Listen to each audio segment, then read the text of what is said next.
안녕하십니까? 잘 지내셨어요? 제가 지난주에 5분 전에 와서 예배를 준비하면 좋겠다 했는데 거의 대부분 형제 자매님들이 일찍 와서 순종을 잘해서 감사합니다. 오늘 말씀 제목은 또 다른 보혜사입니다. 요절 요한복음 14장 16절 말씀 같이 읽을까요? 14장 16절 시작. 내가 아버지께 구하겠으니 그가 또 다른 보혜사를 너희에게 주사 영원토록 너희와 함께 있게 하리니. 기도하겠습니다. 은혜로우신 주님, 오늘도 우리가 살아계신 성부 하나님, 성자 하나님, 성령 하나님께 예배드리도록 은혜 주심을 감사합니다. 우리가 드리는 이 예배가 하나님을 기쁘시게 하는 예배가 되게 하여 주시고, 주께서 우리의 많은 죄와 허물을 용서해 주시고 하나님의 말씀으로 이 시간 은혜와 복을 주시기를 기도합니다. 예수님의 이름으로 기도하였습니다. 아멘. 우리가 이제 김앤장, 광장, 태평양, 율촌 이게 뭔지 아세요? 대형 로펌이죠. 이런 김앤장이나 광장, 태평양, 율촌과 같은 대형 로펌에 속한 변호사들의 법률적 도움을 받으려면 적게는 몇 천만 원에서 많게는 몇십억 원이라는 많은 수임료를 지불해야 합니다. 그래서 보통 사람들은 이런 대형 로펌에 속한 변호사들의 도움을 받기 어렵습니다. 물론 그들의 도움을 받는다고 이기거나 꼭 잘 되는 것은 아닙니다. 그러나 우리에게는 이런 김앤장이나 광장, 태평양, 율촌의 인간 변호사들과는 비교할 수 없는 완벽한 변호사, 완벽한 카운셀러가 계시는데 그분은 수임료를 하나도 받지 않습니다. 값없이 우리를 도와주십니다. 누굽니까? 바로 오늘 본문의 제목처럼 또 다른 보혜사이신 성령님이십니다. 보혜사는 우리의 완벽한 돕는 분, 즉 헬퍼가 되십니다.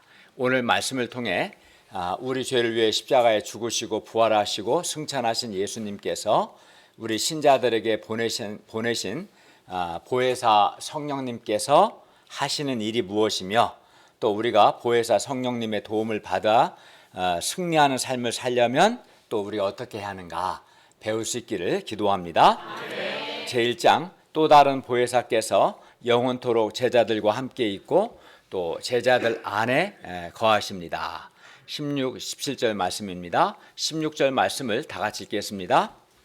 시작. 내가 아버지께 구하겠으니 그가 또 다른 보혜사를 너희에게 주사 영원토록 너희와 함께 있게 하리니. 예수님은 하나님 아버지께서 또 다른 보혜사를 제자들에게 보내주셔서 그 보혜사께서 제자들과 영원토록 함께 있게 해달라고 기도하십니다. 여기서 보혜사에 해당하는 헬라어 원어를 보면 파라클레토스입니다. 파라클레토스. 그리고 보혜사 즉 파라클레토스는 옆에서 도와주는 사람, 변호사, 중보자, 위로자, 대변자, 격려하는 분, 또 상담자, 카운셀러 등 여러 가지 의미로 번역될 수 있습니다. 그래서 보혜사에 해당하는 헬라어 파라클레토스의 가장 적절한 번역은 한마디로 말하면 영어 헬퍼입니다. 헬퍼, 돕는 분. 그래서 이제 영어 성경 중에는 헬퍼로 번역 많이 했습니다. 그리고 16절에서 또 다른 보혜사는 물론 성령님을 가리킵니다. 왜냐하면 예수님께서 26절을 보시면 26절에서 보혜사 곧 아버지께서 내 이름으로 보내실 성령, 보혜사가 성령이라고 분명히 말씀하시기 때문입니다. 16절 또 다른 보혜사에 해당하는 이 또 다른이란 같은 종류에서 다른을 뜻합니다. 그러니까 영어로 말하면 different가 아니라 another입니다. 그러므로 또 다른 보혜사란 이미 첫 번째 보혜사가 있었다는 것을 전제합니다. 그리고 그 첫 번째 보혜사는 물론 예수님이십니다. 예수님은 제자들의 보혜사, 그 제자들의 돕는 분이셨습니다. 헬퍼이셨어요. 예수님께서 첫 번째 보혜사 돕는 분이셨고 예수님께서 이제 아버지 하나님께 구하셔서 하나님 아버지께서 제자들에게 보내실 또 다른 보혜사가 바로 성령님이십니다. 그리하여 또 다른 보혜사 성령님은 하나님 아버지와 부활하신 예수님께로부터 보냄을 받아서 제자들에게 오시고 제자들 속에 거하십니다. 예수님은 제자들과 함께 계실 때 제자들의 좋은 보혜사, 즉 헬퍼, 돕는 분이셨습니다. 그러니까 예수님 자신이 보혜사, 즉 헬퍼, 돕는 분이셨고 예수님께서 이제 또 다른 보혜사를 보내달라고 기도하시는 것이죠. 예수님은 어떤 점에서 우리의 좋은 보혜사이셨을까요? 예를 들어 예수님은 좋은 카운슬러, 상담자이셨습니다. 그래서 제자들은 보혜사 예수님으로 말미암아 하나님에 대해서 또 구원에 대해서 또 영생에 대해서 기도에 대해서 믿음에 대해서 하나님 나라에 대해서 또 이외에도 여러 가지에 대해서 보혜사 예수님을 통해서 많이 알게 되었고 또 사람은 어떤 존재이고 어떻게 살아야 하는가도 알게 되었습니다. 그러니까 보혜사 예수님은 정말 좋은 제자들의 카운슬러, 상담자이셨던 것이죠. 보혜사, 즉 헬퍼 예수님은 또 제자들의 좋은 변호사이기도 하셨습니다. 그래서 예수님은 바리새인들의 공격으로부터 제자들을 변호해 주셨고 보호해 주셨습니다. 바리새인들이 공격하니까 왜 공격하는가 말씀에 근거해서 반박하셨기도 하셨습니다.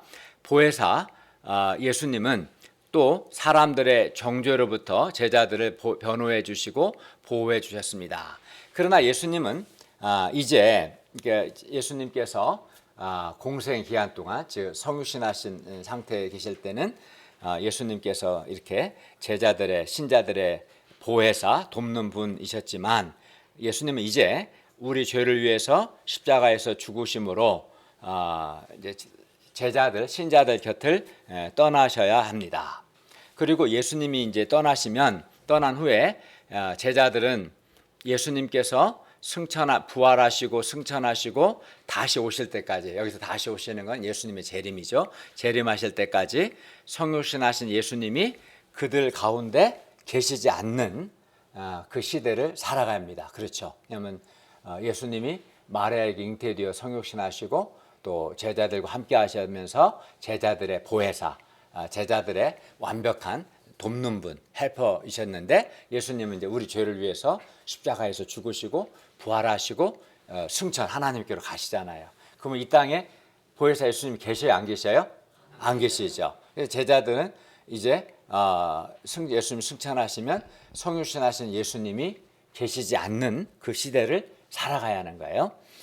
우리도 지금 예수님께서 부활 승천하신 후 다시 오실 때까지, 즉 예수님께서 재림하실 때까지 이 기간, 즉 성육신하신 예수님이 계시지 않는 이 시대를 살고 있습니다. 그렇죠. 지금 우리도 성육신하신 예수님이 계시지 않는 시대를 살고 있습니다. 제자들은 성육신하신 예수님이 계시지 않는 시대에 하나님께서 맡기신 일을 해야 하고 또 새로운 사람들, 새로운 환경, 또 여러 어려움에 직면해야 합니다. 그래서 성육신하신 예수님께서 계시지 않는 기간 동안 이 제자들을 도와줄 보혜사, 즉 헬퍼가 절실히 필요합니다. 그리하여 예수님께서는 성육신하신 예수님께서 계시지 않는 이 시대를 살아야 하는 제자들을 돕기 위해서 또 다른 예수님과 같은 다른 보혜사, 예수님 자신이 제자들의 돕는 분, 헬퍼이셨는데 이 예수님과 같은 또 다른 보혜사, 돕는 분을 이제 누구예요? 성령님이시죠. 이 성령님을 이제 예수님을 대신해서 제자들에게 보내시고자 하시는 거죠. 그러면 이제 예수님을 대신해 성령님이 제자들의 돕는 분이 되시겠죠. 이렇게 예수님은 보면 굉장히 섬세하시고 책임감이 강하신 거죠. 그러니까 예수님이 떠나시고 나면 뭐 니들이 알아서 해, 그게 아닌 거죠. 예수님이 떠나시면 제자들은 지금까지는 성육신하신 예수님께서 그들과 함께 하시며 그들을 도우셨는데 이제 성육신하신 예수님이 계시지 않는 시대를 제자들이 살아가야 돼요. 이 제자들을 위해서 하나님 아버지께 예수님과 같은 또 다른 보혜사를 보내달라고 기도하신 것이고 또 나중에 실제로 보내주신 거죠. 이해하시겠죠? 예. 로마서 8장 14절은 무릇 하나님의 영, 여기서 하나님의 영은 성령님인데 성령님으로 인도함을 받는 사람은 곧 하나님의 아들이라고 말씀합니다. 그러니까 성육신하신 예수님이 계실 때는 성육신하신 예수님의 도움을 받으면 됐는데 지금 우리와 같이 성육신하신 예수님이 없는 시대는 하나님의 영, 성령님의 인도함 을 받는 사람이 하나님의 아들이다 말씀합니다. 따라서 성육신하신 예수님이 계시지 않는 이 기간 동안 곧 예수님께서 부활 승천하시고 다시 오실 때까지 재림하실 때까지 이 기간 동안 우리는 보혜사 성령님의 인도함을 받는 삶을 살아야 합니다. 그런 사람이 하나님의 아들, 하나님의 자녀인 거죠. 그러므로 신앙생활은 한마디로 보혜사이신 성령님의 인도함을 받는 삶이라고 말할 수 있습니다. 여러분이 예수 믿는 신자입니까? 그렇다면 성령님의 인도함을 받는 삶을 살아야 하는 거죠. 그리고 또 다른 보혜사이신 성령님은 우리 신자들의 최고의 카운셀러, 상담자가 되시고 또 최고의 변호사가 되십니다. 또 최고의 돕는 분, 헬퍼가 되십니다. 그러므로 어떻게 하겠습니까? 우리에게는 성육신하신 예수님은 가셨지만 예수님을 대신하여 또 다른 보혜사, 최고의 완벽한 우리의 보혜사, 돕는 분, 성령님이 계시기 때문에 우리는 보혜사 성령 하나님을 의지해서 살아야 합니다. 예수님의 제자들을 포함하여 모든 인간은 아담의 범죄로 말미암아 태어날 때부터 죄의 오염과 죄의 부패성을 갖고 태어나기 때문에 모든 사람이 다 반복해서 죄에 넘어집니다. 그러면 사탄은 우리를 정죄하고 우리는 죄의식과 수치심과 정죄감으로 고통합니다. 그래서 예수님께서는 이런 우리를 사람들이나 사탄의 정죄로부터 또는 우리 양심의 정죄로부터 우리를 변호해 줄 또 다른 보혜사이신 성령님을 이제 보내신 것입니다.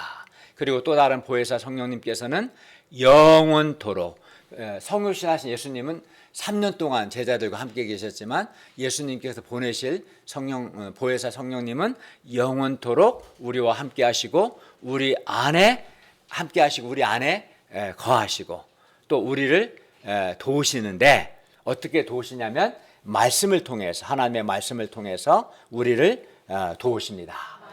우리가 죄에 넘어지면 이제 사탄은 검사처럼 우리를 비난하고 우리를 고발합니다. 그러면 보혜사 성령님께서 우리의 변호사가 되셔서 예수님의 십자가의 죽으심의 은혜를 근거로 하여 이제 우리를 변호해 주십니다. 어떻게 변호하십니까? 예를 들어 보혜사 성령님께서는 항상 말씀을 가지고 말씀을 통해서 보혜사는 돕는 분이시죠. 말씀을 가지고 말씀을 통해서 도우십니다. 근데 예를 들어서 이제 보혜사 성령님께서는 그리스도 예수 안에 있는 자에게는 결코 정죄함이 없다. 로마서 8장 1절 말씀이죠. 이 말씀을 통해서 우리에게 정죄가 없다는 죄 용서의 확신을 주십니다.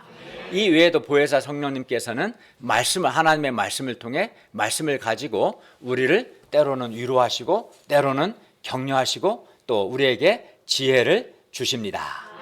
또 우리의 최고의 카운셀러가 되셔서 우리가 어떻게 살아야 하는가 말씀을 통해서 우리를 가르쳐 주십니다.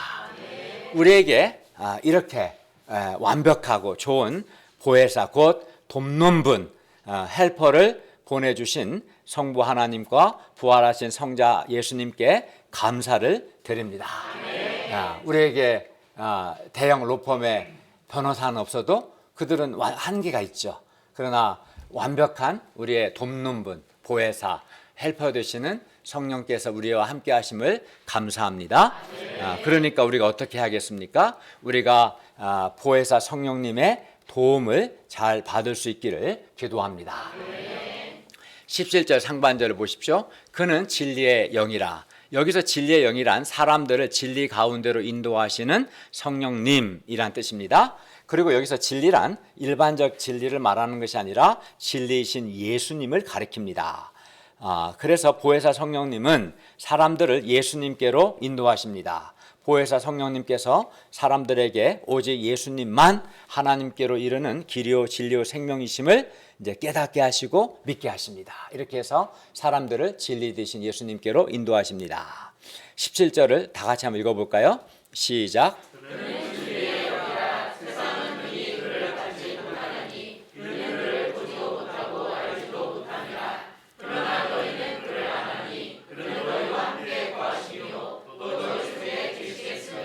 예, 세상은 능히 진리의 영이신 성령님을 받지 못합니다. 그래서 세상 사람들을 보면 그 사람 안에, 그 사람 속에 진리의 영, 곧 보혜사 성령님께서 계시지 않습니다. 왜냐하면 세상은, 여기서 세상은 불신자를 가리키는데요. 세상은 보혜사 성령님을 보지도 못하고 알지도 못하기 때문입니다. 그러나 제자들은 어떠합니까? 17절 하반절을 보십시오. 그러나 너희는 그를 아나니, 보혜사 성령을 아나니 그는 너희와 함께 거하시며 또 너희 속에 계실 것이다. 성령님께서 지금은 제자들 안에 계시지 않고 17절 하반절 보시면 제자들과 함께 계셔요. 지금은 제자들 속이 아니라 제자들과 함께 계십니다. 그래서 영어로 말하면 He dwells with you, 너희와 함께, with you, 너희와 함께 계신다 말씀합니다. 예수님께서 십자가에서 죽으시고 부활하시기 전에는 성령님께서 예수님 속에, 예수님 안에 계셨고, 그리하여 제자들이 지금은 예수님을 통해 예수님 속에 계시는 성령님을 간접 경험한 거예요. 제자들 안에는 성령님이 없죠. 예수님이 부활 승천하시기 전에는.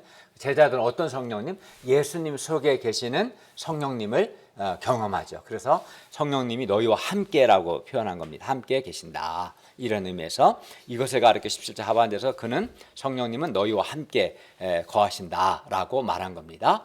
그래서 지금은 성령님께서 제자들 속에, 제자들 안에가 아니라 제자들과 함께 거하십니다. 그러나 예수님이 이제 십자가에서 죽으시고 부활하신 후에는 부활 승천하신 예수님께서 신자들에게 보혜사 성령님을 보내시고 그 보혜사 성령님은 예수님의 공생의 기간 동안 예수님 속에 계신 것처럼 이제는 제자들 속에, 신자들 속에 계십니다.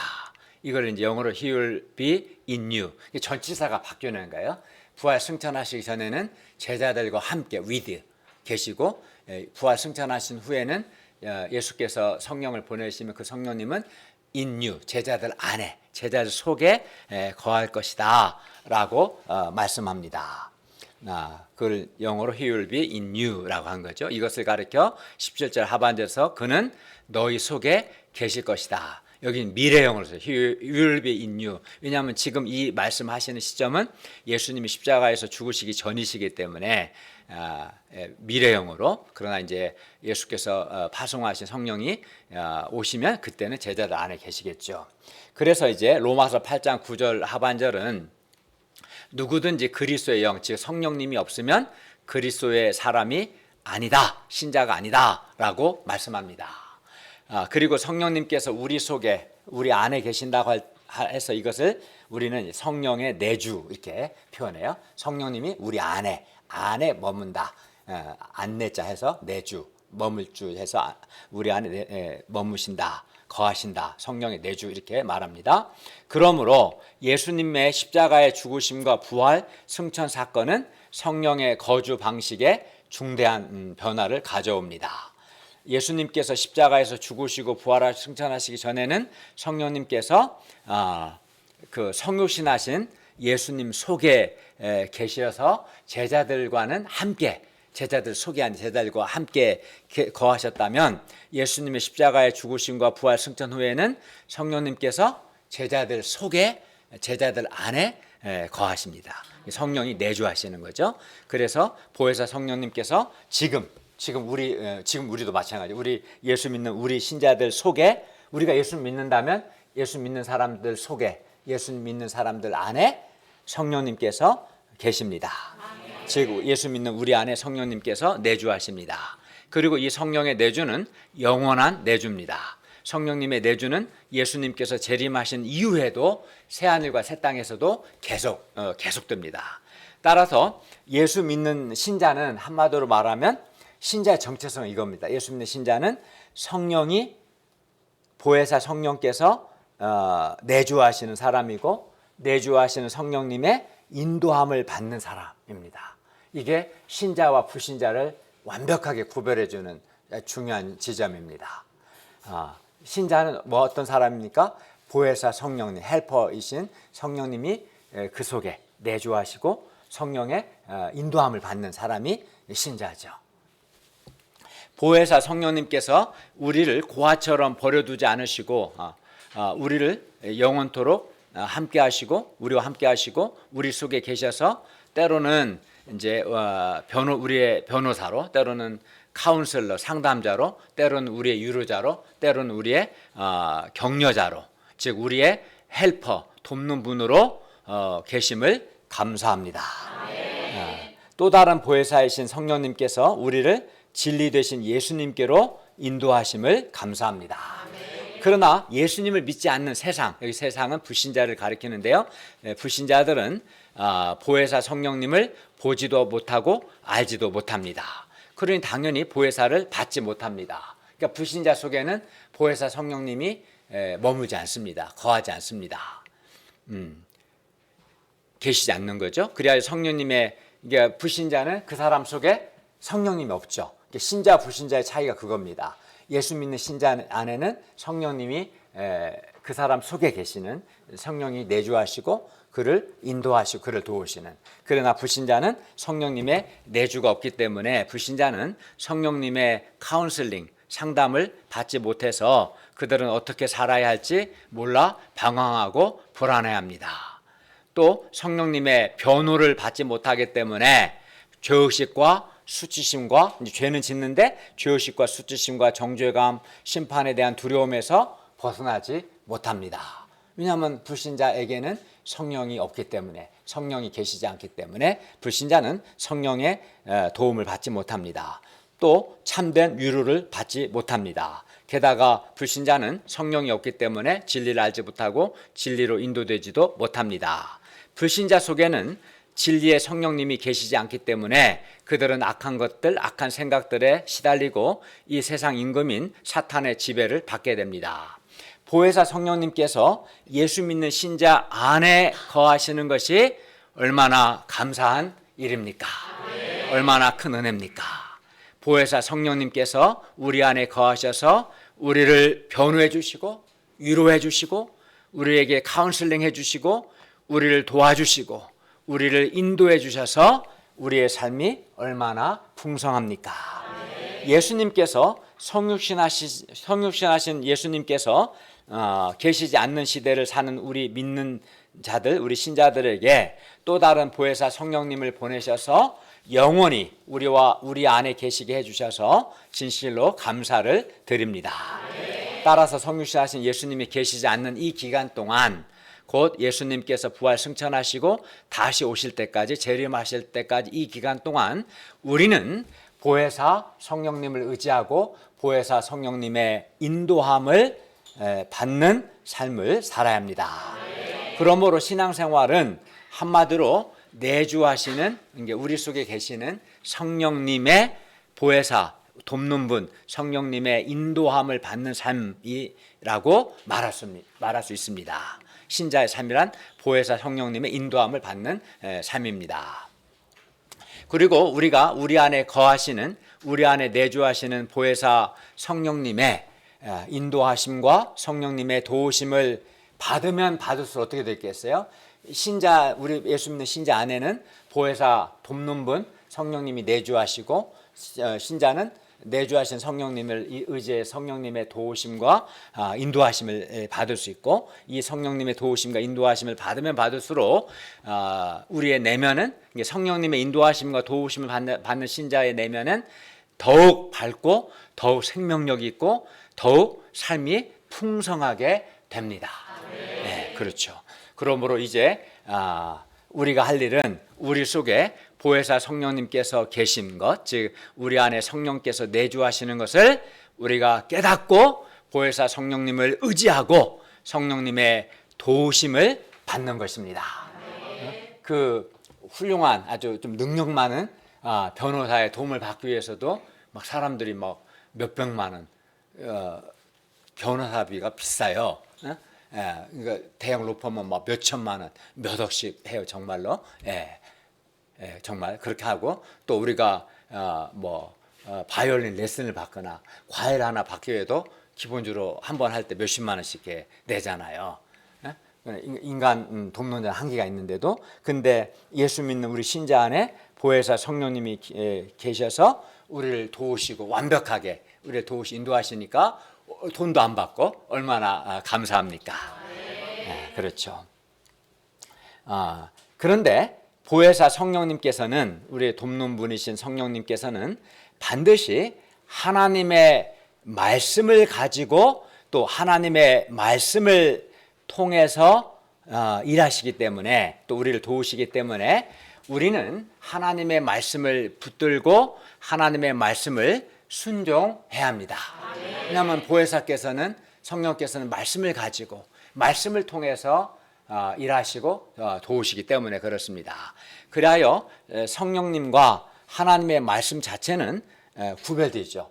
성령님과 하나님의 말씀은 구별되지만 우리가 성령님께 순종하는 것이나 하나님의 말씀에 순종하는 것은 결국은 같은 경험일 수밖에 없는 겁니다. 같은 거죠. 따라서 우리가 보혜사 성령님의 인도하심과 도우심을 받기 위해서 성령의 도우심을 위해서 간절히 기도하고 하나님의 말씀을 붙들고 하나님의 말씀을 순종할 수 있기를 기도합니다.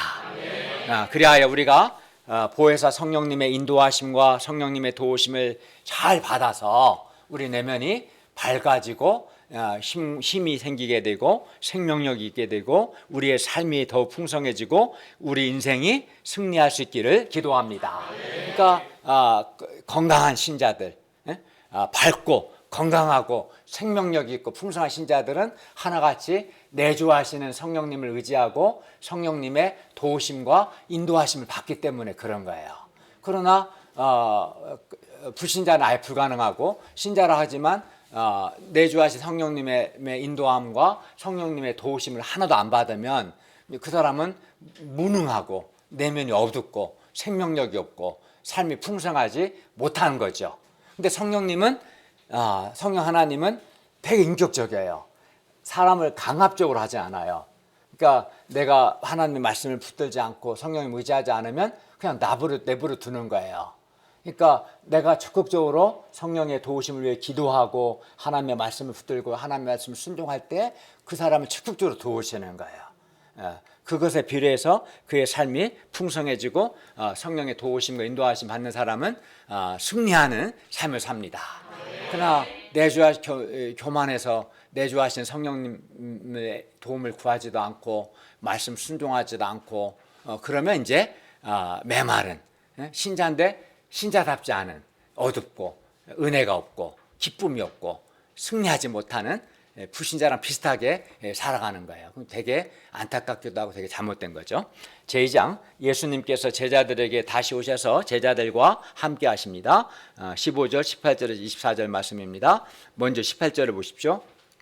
제자들은 자기들이 고아처럼 버려지는 것이 아닌가 예수님이 떠나신다고 했을 때 두려웠습니다. 그러나 예수님은 그들을 고아와 같이 버려두지 않으시고 예수님께서 제자들에게 다시 오십니다. 여기서 다시 오시면 재림은 아닙니다.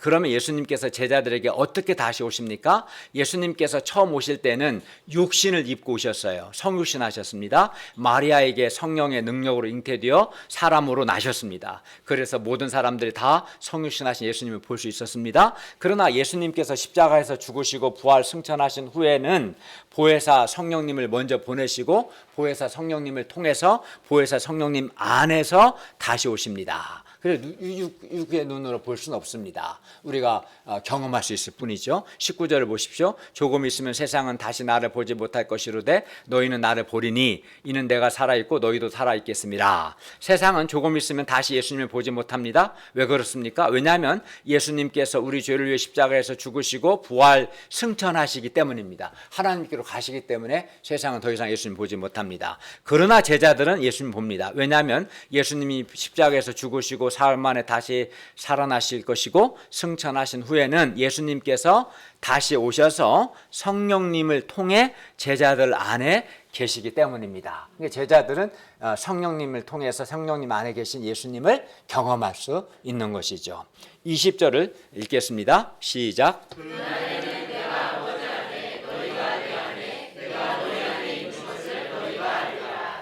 여기서 그날은 예수님께서 부활 승천하신 후에 보혜사 성령님의 오심을 통해서 제자들에게 오시는 그날을 가리킵니다. 부활 승천하신 예수님께서 다시 오실 때에는 예수님께서 성령님을 통해 제자들 안에 머물 것이므로 제자들은 자기들이 예수님 안에 있고 예수님께서 성령님을 통해 자기들 안에 있다는 것을 알게 됩니다.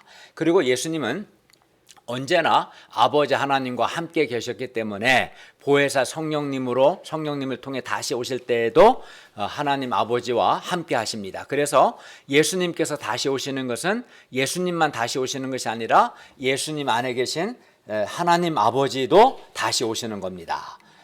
따라서 성부 하나님, 성자 하나님이신 부활하신 예수님, 성령 하나님, 이 삼위 하나님께서 믿는 자, 신자 안에 거하십니다. 이게 맨 먼저는 부활 승천하신 예수님께서 성령을 보내셨고 성령이 예수 믿는 자 안에 거하시죠. 계시는 거죠. 이거를 성령의 내주라고 했고 이 성령 안에서 부활하신 예수님, 성자 예수님도 계시고 성부 하나님도 계시고 그리고 신자는 성령님을 통해서 성부, 성자, 성령 삼위 하나님을 체험하는 거예요. 내가 이제 기도할 때, 말씀 순종할 때 느낄 수가 있겠죠. 그죠? 눈으로 볼 수는 없어도 체험할 수 있습니다. 보혜사 성령님께서 제자들에게 오셔서 제자들 안에 거하실 때 제자들이 해야 할 일이 있습니다. 그게 뭘까요? 그것은 제자들이 예수님을 사랑함으로 예수님의 계명을 지키는 것입니다. 예수님을 사랑하는 것과 예수님의 계명을 지키는 것은 결코 분리될 수 없습니다. 예수 믿는 신자에게 가장 중요한 것은 예수님을 사랑함으로 예수님의 계명을 지키는 겁니다. 그러니까 신자의 정체, 신자가 뭐냐? 신자는 성령이 그 속에 계시는, 성령이 내주하시는 사람이고 내주하신 성령의 인도함을 받는, 성령의 도우심을 받는 사람이 신자다 이렇게 보면 되겠고, 신자에게 가장 중요한 게 뭐냐? 예수님을 사랑함으로 예수님의 계명을 지키는 것이 그 신자에게 가장 중요하다 이렇게 보시면 되겠습니다. 15절을 읽겠습니다. 시작. 예, 여기서 계명을 지킨다는 것은 예수님의 말씀을 순종하는 것을 의미합니다. 예수님께 대한 사랑은 예수님 말씀 순종을 통해 표현된다는 것입니다. 그래서 정말 예수님을 사랑하는 사람은 어떻게 합니까? 반드시 예수님의 말씀을 순종합니다. 21절을 읽겠습니다. 시작. 나의 계명을 지키는 자라야 나를 사랑하는 자니 나를 사랑하는 자는 내 아버지의 사랑을 받을 것이고 나도 그를 사랑하여 그에게 나를 나타내리라. 예, 예수님의 말씀을 지키는 자라야 예수님을 사랑하는 자라고 할 수 있습니다. 그 사람이 예수님을 사랑하는가 사랑하지 않는가는 예수님의 계명을 지키는가 지키지 않는가를 통해서 우리가 확인할 수 있습니다. 그래서 예수님을 사랑하지 않는 무늬만 신자, 짝퉁 신자, 가짜 신자인 사람들은 예수님의 말씀을 순종하지 않습니다. 자기 마음대로 삽니다. 반면 예수님을 사랑하는 명품 신자, 참 신자는 삶의 현장에서 예수님의 말씀을 순종합니다. 우리는 명품 옷, 명품 가방, 명품 자동차, 명품 아파트가 아니라 우리 자신이 명품 신자가 되어야 합니다. 그게 중요한 거죠. 사람은 아주 짝퉁이고 가짜예요. 근데 옷만 명품이시면 안 어울리죠. 자동차만 멋지면 사람이 후져 보이죠. 그러나 가방은 후져도 사람 자체가 명품이면, 사람 자체가 명품 신자면 멋지죠. 우리는 사람이, 내가 명품 신자가 돼야 돼요. 그건 뭡니까? 예수님을 사랑함으로 예수님의 말씀을 지키는 자가 명품 신자고 참 신자인 것입니다. 우리가 예수님을 사랑함으로 예수님의 말씀을 순종하는 이 시대 명품 신자, 참 신자들이 될 수 있기를 기도합니다. 21절 하반절을 보면 예수님을 사랑하는 자는 하나님 아버지께 사랑을 받습니다. 물론 예수님께서도 그 사람을 사랑하십니다. 여러분이 사랑을 받습니까? 사랑을 받아요? 사랑을 받는 사람은 행복하죠. 사랑을 안 받는 사람은 얼굴에 은혜가 하나도 없어요. 제 아내가 행복할까요? 끝나고 물어보세요. 아마 행복하다고 할 겁니다. 네. 이렇게 사람의 사랑을 받는 것도 행복한데 천지를 창조하신 창조주 하나님과 예수님의 사랑을 받는 사람은 얼마나 행복하겠습니까? 아마 최고로 행복한 사람일 겁니다. 우리가 예수님을 사랑하면, 예수님의 말씀을 사랑하면, 말씀을 지키면 하나님과 예수님의 특별한 사랑을 받습니다. 예수님의 말씀을 순종하면 이렇게 하나님 아버지와 예수님의 사랑을 받을 뿐만 아니라 예수님께서 그 사람에게 자신을 나타내십니다. 그래서 그 사람은 자기 속에 예수님께서 계시는 것을 확신할 수 있습니다. 내 안에 성령님이 계시고 성령님 안에서 예수님께서 내 안에 계시고 나와 함께 하시고 나를 도우신다는 것을 확신할 수 있습니다. 그러므로 우리가 예수님을 사랑함으로 예수님의 말씀 순종하는 것이 매우 중요합니다. 매우 중요합니다. 왜냐하면 그게 가장 중요한, 그 자체가 중요할 뿐만 아니라 말씀을 순종할 때 하나님, 성부 하나님과 예수님께서 그 사람을 사랑하시기 때문입니다. 하나님 아버지와 예수님의 사랑을 받고 내 안에 거하시는 예수님을 경험하기를 원하신다면 예수님을 사랑함으로 예수님의 계명 순종하시기를 바랍니다. 물론 예수님의 계명은 아주 많습니다. 성경에 다 예수님의 계명으로 되어 있죠. 예를 들어서 마태복음 6장 33절 너희는 먼저 그의 나라와 그의 의를 구하라. 제가 학생 때 이 말씀을 순종했습니다.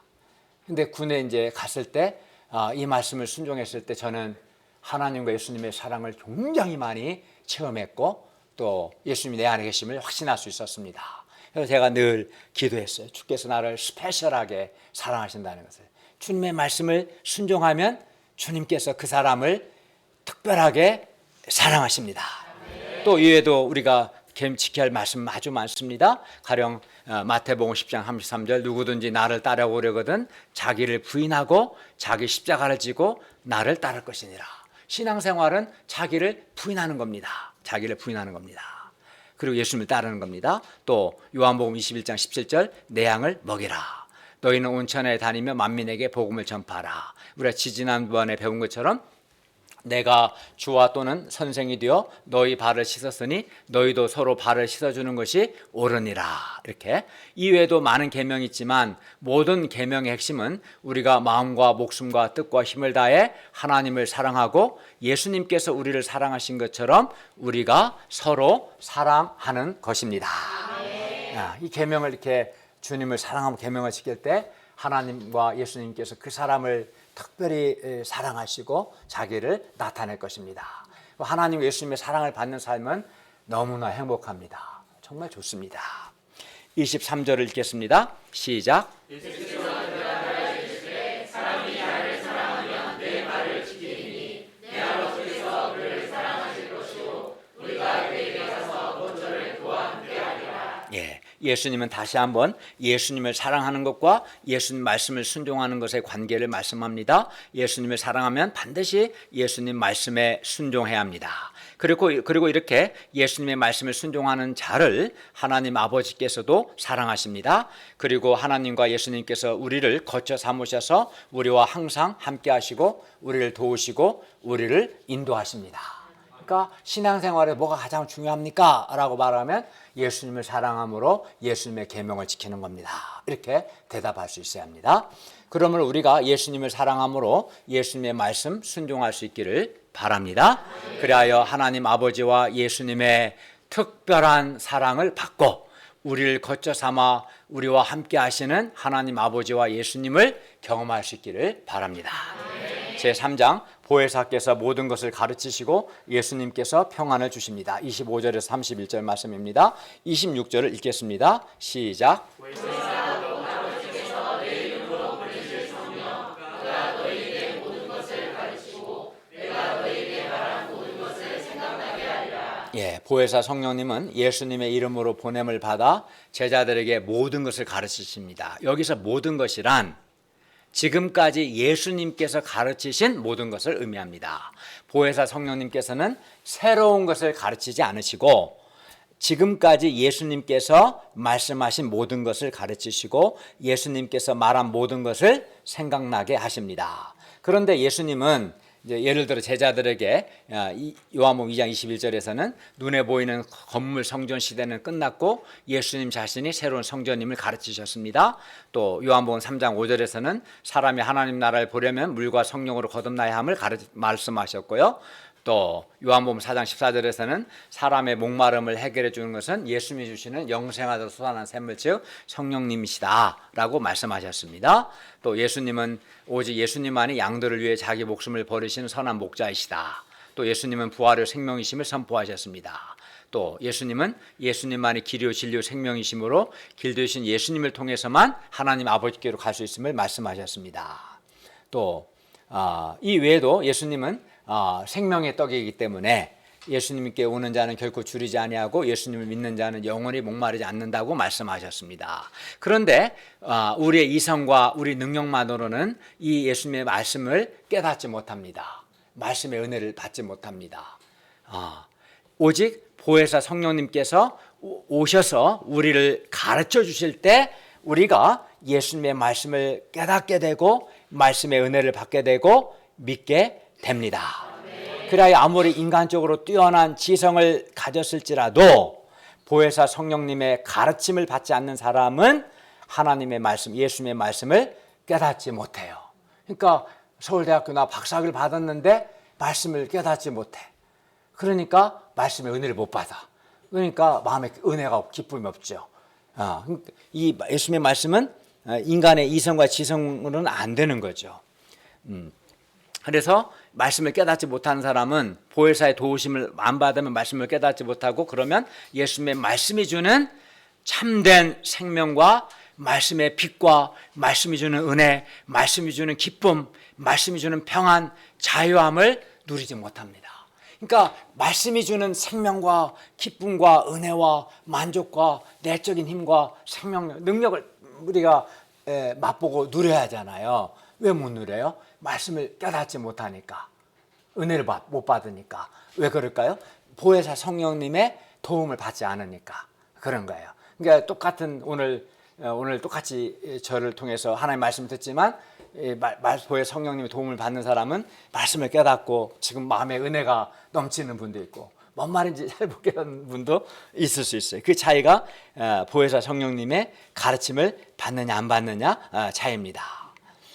우리 주위에 이렇게 보혜사 성령님의 가르침을 받지 않기 때문에 말씀의 은혜를 못 받는 분들이 많습니다. 이렇게 보혜사 성령님은 한 사람 한 사람에게 예수님의 말씀을 가르치심으로 말씀을 깨닫게 하시고 그리하여 말씀의 은혜를 받게 하십니다. 또 보혜사 성령님은 또 우리가 예수님을 사랑함으로 예수님의 계명을 지키고자 하는 소원을 주십니다. 성령님을 통해 다시 오시는 예수님께서는 제자들과 거처를 함께 하시면서 그들에게 평안을 주십니다. 27절을 같이 읽겠습니다. 시작. 평안을 너희에게 주시노니 곧 나의 평안을 너희에게 주노라. 내가 너희에게 준 것은 세상이 주는 것과 같지 아니하니라. 여기까지입니다.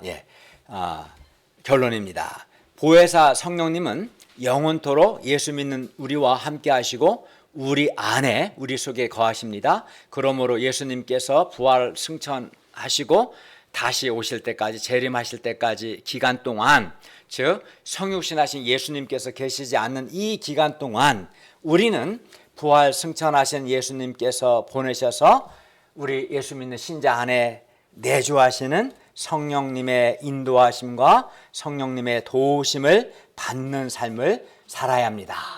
그런데 말씀드린 것처럼 보혜사 성령님은 하나님의 말씀을 가지고 하나님의 말씀을 통해서 우리 신자들을 인도하시고 우리 신자들을 도우십니다. 그러면 우리가 하나님의 말씀을 사랑하고 순종할 때 우리 속에 계시는 보혜사 성령님의 인도하심과 도우심을 가장 잘 받을 수 있습니다. 또 이렇게 말씀 순종할 때 우리는 하나님 아버지와 예수님의 특별한 사랑을 받습니다. 그러므로 우리가 성령님의 인도하심과 도우심을 받기 위해 간절히 기도하고 성령님의 도우심을 위해 간절히 기도하고 하나님 말씀 순종함으로 보혜사 성령님의 인도하심과 성령님의 도우심을 받아 우리 내면이 더욱 밝아지고 내면에 힘이 있게 되고 생명력이 있게 되고 성령님의 인도하심으로 우리 삶이 더욱 풍성해지고 가정과 학교와 직장에서 우리가 승리할 수 있기를 기도합니다. 그리고 하나님 아버지와 예수님의 사랑을 받는 기쁨과 행복을 누릴 수 있기를 기도합니다. 기도하겠습니다. 은혜로우신 주님, 주님께서 성육신하신 예수님께서 우리 죄를 위해 십자가에 죽으시고 부활 승천하신 후에 남아있을 우리 제자들과 우리 신자들을 위해서 보혜사 성령님을 보내주시고 보혜사 성령님께서 우리 안에 거하셔서 우리와 영원토록 함께 하시면서 우리를 인도하시고 도우시는 것을 감사합니다. 우리가 하나님의 말씀에 순종함으로 보혜사 성령님의 인도하심과 도우심을 잘 받아서 말씀도 잘 깨닫고 말씀의 은혜도 받고 또 우리 내면이 더욱 밝아지고 내면에 힘이 생기고 우리 삶이 풍성해지고 승리하는 삶을 살게 해주시기를 기도합니다. 우리 사랑하는 동역자들과 형제 자매님들이 예수 믿는 신자 안에는 보혜사 성령 하나님이 내주하신다는 것을 깨닫고 이제부터 말씀 순종을 통해서 보혜사 성령님께 순종하고 보혜사 성령님의 인도함과 도우심을 받아 승리하는 삶 살게 하여 주시옵소서. 예수님의 이름으로 기도하였습니다. 아멘.